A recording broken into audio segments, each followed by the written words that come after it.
I'm the most terrific liar you ever saw in your life. It's awful. I'm on the way to the store to buy a magazine even, and somebody asks me where I'm going. I'm liable to say I'm going to the opera. It's terrible.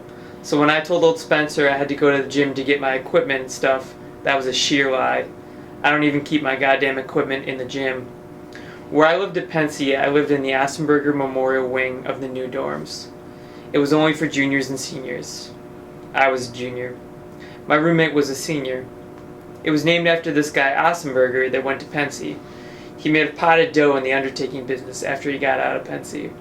What he did, he started these undertaking parlors all over the country that you could get members of your family buried for about $5 a piece. You should see old Assenberger. He probably just shoves them in a sack and dumps them in the river. Anyway, he gave Pensy a pile of dough, and they named our wing after him.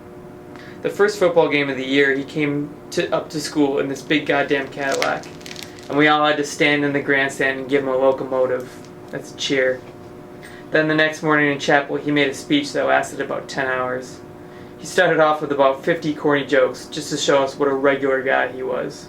Very big deal. Then he started to tell us how he was never ashamed, when he was some kind of trouble or something, to get right down on his knees and pray to God. He told us that we should always pray to God, talk to him and all, wherever we were. He told us we ought to think of Jesus as our buddy and all. He said he talked to Jesus all the time, wherever we were. Even when he was driving his car. That killed me. I can just see the big phony bastard shifting into first gear and asking Jesus to send him a few more stiffs. The only good part of the speech was right in the middle of it.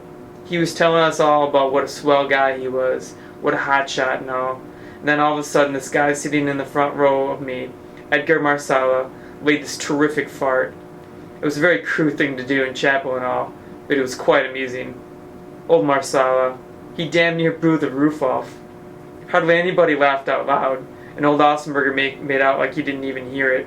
But old Thurmer, the headmaster, was sitting right next to him on the rostrum and all. You could tell he heard it. Boy, was he sore. He didn't say anything then, but the next night he made us have compulsory study hall in the academic building, and he came up and made a speech. He said that the boy had created the disturbance in chapel wasn't fit to go to Pensy. We tried to get old Marsala to rip off another one right there, right while old Thurmer was making a speech, but he wasn't in the right mood. Anyway, that's where I lived at Pensy, old Assenberger Memorial Wing, in the new dorms.